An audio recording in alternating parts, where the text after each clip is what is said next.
Question है sir. सबसे पहले तो कॉन्ग्रेचुलेशन कहना चाहूँगा सॉन्ग के लिए, फिल्म के लिए। क्या क्या सोचे थे, इतना रिस्पांस, इतना अच्छा रिस्पांस सोचे थे? देखिए, मैं बहुत आभारी हूँ आप लोगों का कि ग्लोबली पूरे वर्ल्ड का नंबर 1 गाना सेनोरिटा को भी बीट करके पिछले हफ्ते तेरी मेरी कहानी नंबर 1 हो गया है। वो आप लोगों के प्यार की वजह से हुआ है। इतना प्यार जो आप लोगों ने हैप्पी हार्डी हीर को, तेरी मेरी कहानी को, रानू जी को, मुझको वो दिया है, वो कहीं ना कहीं बस एक आशीर्वाद है आप लोगों का कि ये गाना इस तरह से लोगों को पसंद आया। तो मैं यही कहूँगा कि बस ये एक चमत्कार है, ये ऊपर वाले का आशीर्वाद है। अदरवाइज़ इतने कम समय में इतना बड़ा ग्लोबल हिट तो बहुत मुश्किल से होता है।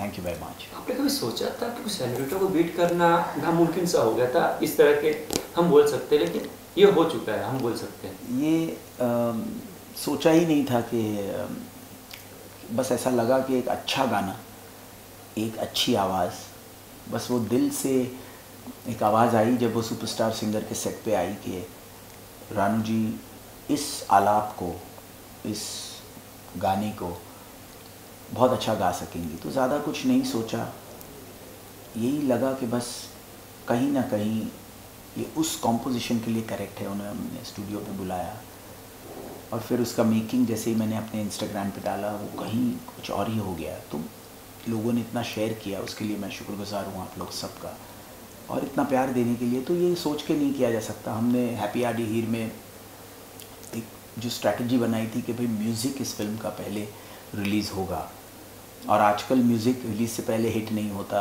पहले ट्रेलर आता है, 1-2 गाने आते हैं और रिलीज़ के बाद फिल्मों का म्यूज़िक या तो चलता है या नहीं चलता। तो हैप्पी हार्डी हीर एक प्योर लव स्टोरी है, और वो लव स्टोरी के साथ कहीं ना कहीं म्यूज़िक का होना बहुत ज़रूरी है, क्योंकि देखते वक्त फ़िल्म को आप कनेक्ट कर पाएंगे जब एक लव स्टोरी के साथ उसका म्यूज़िक, उसके आलाप, उसके जो बैकग्राउंड स्कोर है, उसके गाने के एक वर्ड्स हैं, उसे आप कनेक्ट करें, जैसे तेरे नाम में होता था या जैसे दिल है कि मानता नहीं में, साजन में, 90s की फिल्मों में होता था। तो आजकल बहुत कंटेंट आता है, तो कहीं ना कहीं म्यूज़िक रिलीज़ के बाद होता है, लेकिन फ़िल्म को वो कनेक्टिविटी नहीं मिल पाती। और मेरी ये एज एन एक्टर 10वीं फिल्म है, तो कहीं ना कहीं this was my first love story. उस लव स्टोरी को कनेक्ट करने के लिए मैंने बाशु जी की डॉटर दीपशिखा जी जो फिल्म को प्रोड्यूस कर रही हैं, कुमार जी जो म्यूज़िक कंपनी है, उनको रिक्वेस्ट की कि ये पिक्चर का म्यूज़िक पहले आए और ट्रेलर बाद में आए, ताकि म्यूज़िक रिलीज से पहले ब्लॉकबस्टर हो सके। तो ये एक ऑटोमेटिक तो म्यूज़िक फिल्म को एक बहुत बड़ी कनेक्टिविटी देगा, लेकिन ये स्ट्रैटेजी रॉन्ग भी जा सकती थी कहीं ना कहीं। तो वो मैं बहुत शुक्रगुजार हूँ आप लोगों का कि ये अपने आप में जो रिस्क हमने लिया कि म्यूज़िक पहले आएगा फिल्म से, वो इतना बड़ा हिट रिलीज से पहले शायद ही किसी फिल्म का हुआ होगा। पिछली बार आशिकी का हुआ था बहुत साल पहले, 4-5 साल पहले। तो वो चीज़ जो हुई, और अभी रानू जी के साथ हमने दूसरा गाना किया है आदत, उसके बाद वो बहुत ही खूबसूरत हुआ है। उसके बाद आशिकी का रिक्रिएशन है, एक टिकटॉक नाम का गाना है, जो बहुत ही ज़बरदस्त गाना है। और उसके बाद एक गाना है हमारा कह रही है नज़दीकियाँ फासले हैं अभी दरमियाँ। तो ये गाने जब बाहर आएंगे, फिर रीमिक्सेस आएंगे, सारे गानों के रीमिक्स वीडियोज़ है, फिर मैशअप आएगा, और उसके बाद जाकर ट्रेलर आएगा जिसमें रिलीज़ डेट अनाउंस होगी। तो ये ओवरऑल पहले होता था, 3-4 महीने पहले म्यूज़िक आता था और फिर पिक्चर का ट्रेलर आके पिक्चर आती थी। तो ट्रेलर के बाद रिलीज़ डेट आ जाएगी और उसके बाद हम रिलीज़ कर देंगे। लेकिन म्यूज़िक रिलीज़ से पहले हिट करने की जो स्ट्रैटेजी थी वो बहुत डिफरेंट थी। आज एक केस स्टडी थी और वो इस कदर रंग ला रही है, उसमें मेरा कोई योगदान नहीं है, वो सिर्फ आप लोगों का आशीर्वाद है, रानू जी की किस्मत है, एक लोगों का जो आशीर्वाद है, और मेरी पूरी टीम का सपोर्ट है, जिन्हें मुझे जिस तरह से मुझे ये स्ट्रैटेजी को इम्प्लीमेंट करने दिया। एंड आप लोगों का प्यार है कि इसके म्यूज़िक को इतना ग्लोबली हिट बना दिया। अब इस फिल्म को देखने का जो लव स्टोरी का कनेक्ट होगा वो बहुत अच्छा होगा, बिकॉज़ ये फिल्म एज एन एक्टर मेरी वो कोशिश है कि एज एन एक्टर आपको बहुत बड़ा री इन्वेंशन मिले। हिमेश एज एन एक्टर, मेरी 10वीं फिल्म है एज एन एक्टर, और मैं वो फ्राइडे की तलाश में हूँ जो हर एक्टर की ज़िंदगी में एक वक्त आता है, मेरी जंजीर या मेरी Kabir Singh. Happy Hardy Heer हो, ये मैं दुआ करता हूँ, क्योंकि उतनी मेहनत हुई है, एक री इन्वेंशन है, जो कंप्लीट ट्रांसफॉर्मेशन है। मेरी 10 फिल्में एज एन एक्टर में 2-3 फिल्में चली है, but on as an actor I am at ground zero level, and if I want to come there I have to work very hard, and which we tried to. तो 3 बजे जब film release होगी तो आपको एक बहुत नया connect मिलेगा इस फिल्म में, एक नया हिमेश मिलेगा इन टर्म्स ऑफ परफॉर्मेंस, और एक बहुत ही खूबसूरत लव स्टोरी मिलेगी जिससे आप कनेक्ट कर सकेंगे। और मैं जैसे मैं हमेशा कहता हूँ, हर इंसान ने कभी ना कभी किसी न किसी से प्यार किया है, तो वही प्यार की दास्तान तेरी मेरी कहानी के ज़रिए, सारे गानों के ज़रिए हैप्पी आर डी हीर में आपको नज़र आएगी। भानु मैम, आप क्या कहना चाहेंगे? अब क्या फील हो रहा है? इतना अच्छा रिस्पांस लोगों के थ्रू मिल रहा है, इंटरनेशनल सेंसेशन बोला जाता है आपको इंटरनेट पर, क्या कहना चाहेंगे? जी, मैंने उनका शुक्रिया अदा करती हूँ जिन्होंने मुझे बनाया, उनकी और ऑफकोर्स इनकी, क्योंकि इन्होंने मुझे सिखाया गाना, तभी मैं गा पाई। जो नया गाना उन्होंने सिखाया, नया गाना तो मैं जानती नहीं थी, मगर उन्होंने सिखाया तभी मैं गा सकी। ये बात तो मानना पड़ेगा। 3 से 4 घंटे में पहले गा लिया। पहली बार हेडफोन के साथ उनका कनेक्शन बन रहा था तो थोड़ा टाइम लगा, लेकिन बहुत करेक्ट, बहुत अच्छा गाया। पर दूसरा गाना आदत जो अभी आ रहा है वो इससे अच्छा है, और मैं आपको कह रहा हूँ वो 2 घंटे में गाया। वो इंस्टाग्राम पे पोस्ट में हमें दिखा भी कि आप वो आलाप भी गया, आलाप अभी आया है, अब मैं उसका मेकिंग बहुत जल्दी लोगों के सामने लाऊंगा, और फिर वो गाना आएगा आदत, बहुत खूबसूरत गाया है। और आशिकी तो और भी जल्दी हुआ, तो अब उनका पिकअप सेंस एक प्रोफेशनल की तरह हो गया है, और वो ट्रेनिंग लेसन्स भी ले रही हैं। मेरे डैड भी, जिन्होंने मुझे सिखाया, वो उनको टिप्स देने वाले हैं, और आगे मैं चाहता हूँ बस इनको आगे लेके जाइए, प्यार दीजिए इनको, क्योंकि कोई भी फैमिली में से जब एक आर्टिस्ट, एक टैलेंट बाहर निकलता है तो करोड़ों लोगों को इंस्पिरेशन मिलती है कि उम्मीद नहीं छोड़नी चाहिए, मेहनत करते रहना चाहिए, कौन सा दिन कब ऊपर वाला आप पे मेहरबान हो जाए। सो पॉजिटिव रहना बहुत ज़रूरी है, जो मुझे लगा कि बहुत ही ज़बरदस्त, कभी ना कभी कोई ना कोई टाइम आता है अगर आप बस मेहनत करते रहिए। रानू मैम, क्या कहना चाहेंगे? जब हिमेश का आपके पास ऑफर आया था सॉन्ग करने का, उस वक्त क्या फीलिंग थी? करना है नहीं करना, क्या था? नहीं, मैं उनके साथ गाने के लिए तो मेरी एक क्या बोलते हैं, इंग्लिश में बोलते हैं इट्स माय प्लेजर, इंग्लिश में ये वर्ड बोलता है, और हिंदी में क्या बोलते हैं, सौभाग्य है, सौभाग्य क्या बोलते हैं, वो मैंने सोची। मगर उनके ऊपर तो हमारे जो हमें बनाया वो मतलब उनका मेहरबानी, उन्होंने जिस तरह से उनको चलाया, डायरेक्शन किया है, तो उनके ज़रिए ये मुझे मिला, तो इस बात का तो मुझे गर्व है, और टैलेंट भी, और वो सब ऊपर वाले का करिश्मा है सही में। जो पूरा, जब मैं तेरी मेरी कहानी के लिए, इस हैप्पी आर डी हीर में एक लव स्टोरी के लिए जो गाना ढूंढ रहा था, वो कॉम्पोजिशन के तौर पे था, ड्यूएट के तौर पे मैंने गाया था, लेकिन जो आलाप में मुझे एक नई आवाज़ चाहिए थी, वो उसी मोमेंट पे जब टाइम हो गया था रिलीज़ का, तब सुपरस्टार सिंगर में मैं जब जज कर रहा हूँ और सामने वो आती है और वो एक प्यार का नगमा गाती है, और मुझे लगता है कि बिल्कुल ये करेक्ट है तेरी मेरी कहानी के लिए, और तेरी मेरी कहानी इस लेवल पे नंबर 1 हो जाता है कुछ ही दिनों में, ये बिल्कुल सिर्फ चमत्कार है। सोशल मीडिया में क्या कहना आपका? हिमेश बहुत पावरफुल मीडियम बन चुका है, बहुत ही पावरफुल मीडियम है सोशल मीडिया, बहुत ही लाइफ चेंजिंग एक्सपीरियंस कर सकता है, बस आपकी नीयत सही होनी चाहिए, नीयत में बरकत है, मैं ये हमेशा मानता हूँ। तो उसमें डेफिनेटली बहुत ज़्यादा आप लोगों का योगदान है, जिन्होंने ग्लोबली एक ही साथ में कुछ ही घंटों में इसको कहाँ से कहाँ पहुँचा दिया, तो मैं बहुत दिल से शुक्रगुजार। आतिंद्र चक्रवर्ती के बारे में क्या कहना चाहेंगे आप? हाँ, रेलवे स्टेशन के बाद जब करते हैं तो उन्होंने अगर वीडियो ना करने का इरादा रखते तो शायद ये भी शायद की बात है, ये नहीं हो सकता था शायद, क्योंकि मैं बॉम्बे आने के लिए मैं प्लेन में आई, तो मैं अगर मुझे आने का जो दिल था, या फिर मैं सोच रही थी कि मैं आऊँगी, तभी ना सही, लेकिन कभी ना कभी मैं बॉम्बे में आऊँगी। बॉम्बे में तो रह चुकी हूँ, मगर फिर भी जबकि मैं एक सिंगर की हैसियत से मैं आना चाहा, तब मैं सोचने लगी थी मैं आऊँगी, लेकिन कब आऊँगी ये मुझे नहीं पता था। लोगों ने आपको लता मंगेशकर के वॉइस में कंपेयर वॉइस के, जी जी, क्या फील हो रहा था, क्या कहना चाहेंगे? जी, क्योंकि मैंने जितना गाना गाया पहले, क्योंकि जैसे कि शोर पिक्चर तो उन्हीं का, वो आवाज़ तो उनकी है, तो उनकी आवाज़ से मैंने गाना गाया। उनकी आवाज़ मतलब उन आवाज़ जैसे कि वो जिस तरह से गाया उनका, उसका गाने जितना भी था पुराना जो मैंने गाया ओल्ड गाना, तो सभी तो लता मंगेशकर की है। तो मतलब उनको भी कोई राइटर ने उनको सिखाया, यहाँ तक कि उन्होंने बंगाल में जाके भी मैंने सुना उनके बारे में, या तो रेडियो में भी बोला कि हेमंत जी जो था वो भी लता जी को कुछ बांग्ला सिखाया, क्योंकि उनको बांग्ला नहीं मालूम था। वो तो यहाँ का महाराष्ट्रियन है लता जी, तो मंगेशकर, तो उनको भी बांग्ला में जाके सीखना पड़ा था। लेकिन वो उसने कोई मतलब ऐरा गहरा कोई इंसान से नहीं सीखा, बल्कि वो वहाँ का हेमंत जी जिसका नाम, वो भी एक रेडियो आर्टिस्ट, उनके पास से उन्होंने सीखा लता जी ने बंगाली गाना, क्योंकि उनको तो नहीं मालूम था बंगाली गाना। फिर भी उनका जो आवाज़, जैसे कि उसको कोकिल कंठ से उसका उपाधि मिला है ना, तो उसके हिसाब से उसकी आवाज़ सचमुच खूबी बहुत खूब है। जैसे कि हीरो पिक्चर में जैसे वो गाना है, डुएट है वो पिक्चर,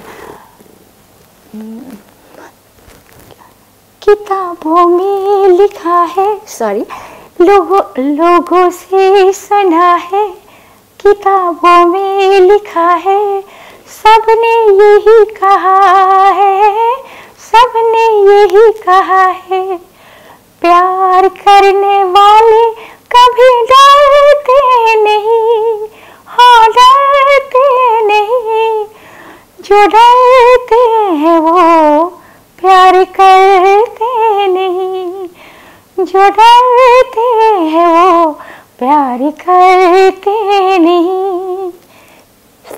हर्षवर्धन भट्ट और सोनिया मानवी है फिल्म में, किस तरह का एक्सपीरियंस उनके साथ रहा? हर्षवर्धन भट्ट मेरे कैरेक्टर का नाम है, जो एक गुजराती NRI बिजनेसमैन है, और हरप्रीत सिंह लांबा एक सरदार के कैरेक्टर में भी मैं हूँ।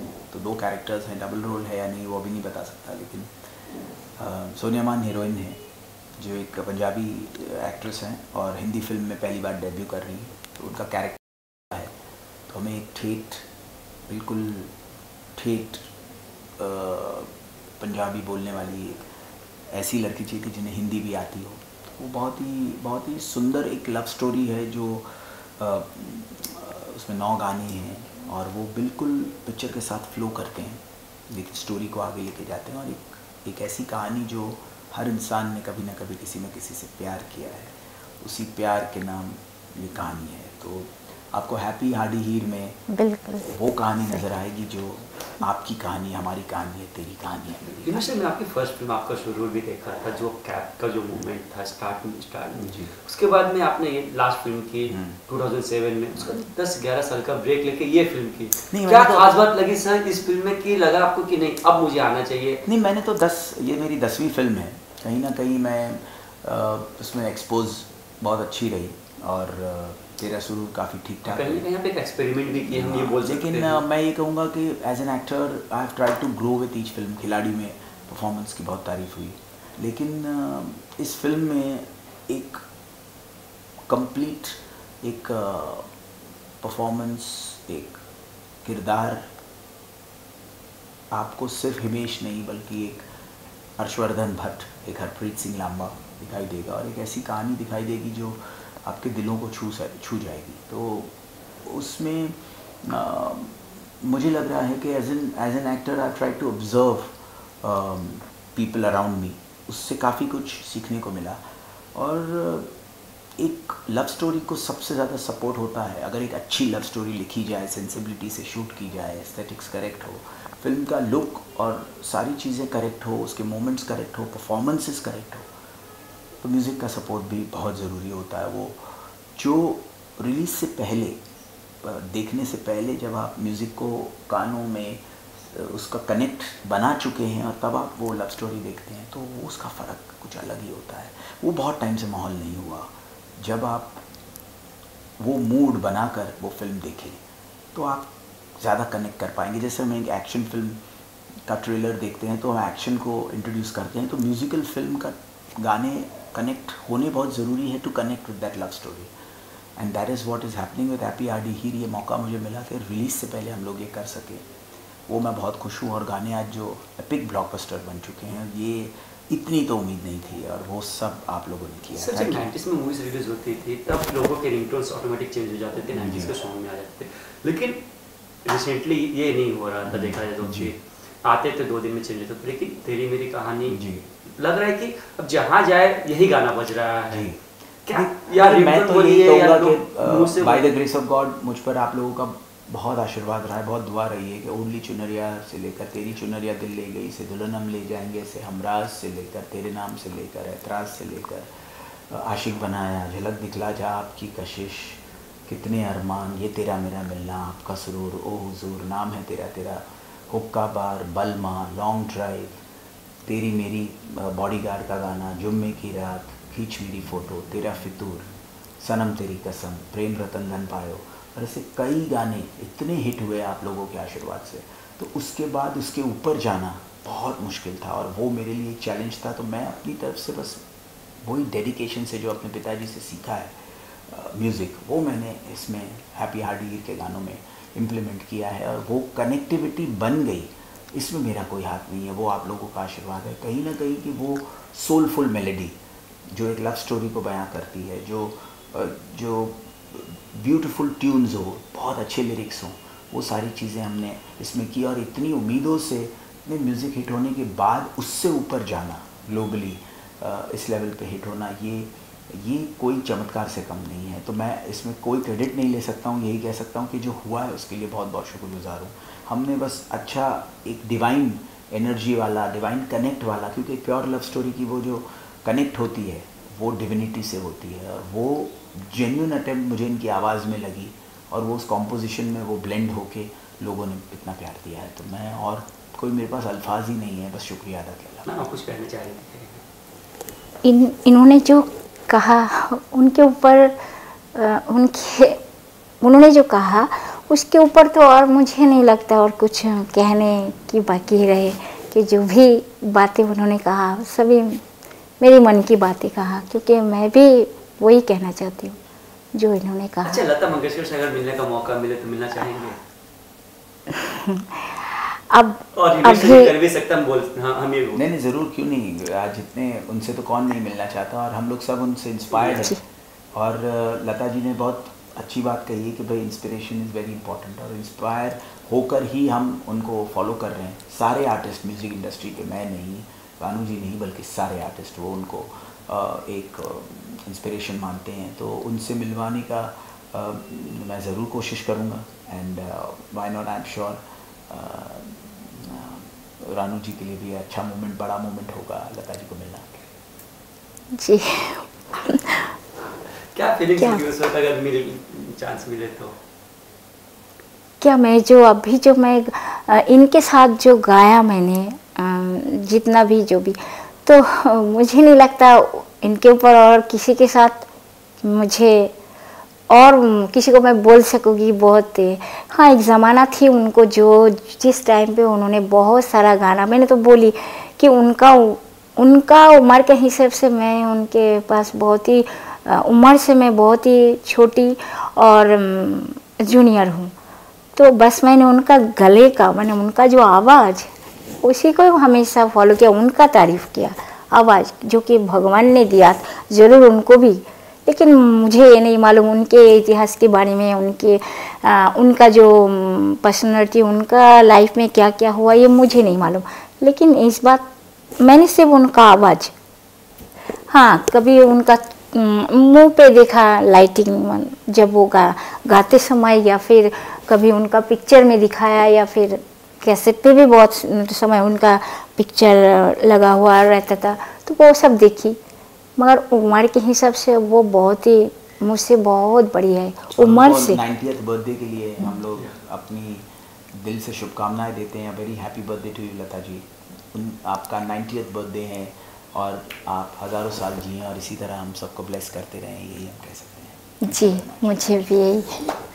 फाइनली लास्ट क्वेश्चन सर, हमें ये बता रहा है कि आप दबंग 3 में भी गा रही है, कुछ सॉन्ग्स मिले, इसका कुछ बता सकते हैं? अब तो इन्हें पूछना पड़ेगा। नहीं मुझे मैं कैसे मैं तो गा शुरू किया, हमने स्टार्ट किया है। वो हमारे जो ये गाने आ रहे हैं वो गा रही हैं, आदत नाम का गाना आने वाला है, आशिकी में तेरी कह रही है नज़दीकियाँ, बहुत सारे गाने आ रहे हैं और बहुत से लोगों के साथ वो कोलैबोरेट करेंगे, हम दिल से दुआ करते हैं। और अतिंदर जी और तपोंदा उनका काम पूरा हैंडल कर रहे हैं। और बाकी और कोई फिल्म पे कमेंट करना इस वक्त ठीक नहीं होगा, वो डेफिनेटली आप लोगों के सामने जो भी है बहुत जल्दी उनके आगे के गाने आएंगे। Thank you very much. Okay, thank you so much. Finally sir क्या कहना चाहेंगे? हैप्पी हार्डी हीर जब कुछ ही दिनों में रिलीज होने वाले हैं, बोल सकते हैं happy Hardy and Heer basically एक बहुत ही खूबसूरत लव स्टोरी है, बहुत खूबसूरत गाने हैं, लेकिन बहुत अच्छी कहानी है, बहुत अच्छे परफॉर्मेंसेज हैं, बहुत दिल से बनी हुई फिल्म है। और उसके अभी और कुछ गाने आने बाकी हैं। अभी आप लोगों ने इतने में इतना बड़ा हिट बना दिया, इसके और गाने को भी बहुत आगे लेके जाइए। उसके बाद हम ट्रेलर रिलीज़ करेंगे जिसमें रिलीज़ डेट होगी, और तब हम रिलीज़ डेट अनाउंस करेंगे। तो कब रिलीज़ होगी वो पता ही तब चलेगा जब ट्रेलर आएगा, लेकिन उससे पहले अभी तो बहुत सारे गाने और मैशअप्स एंड रीमिक्सेस आने हैं। तो stay tuned. God bless and all the best. Thank you. Sir.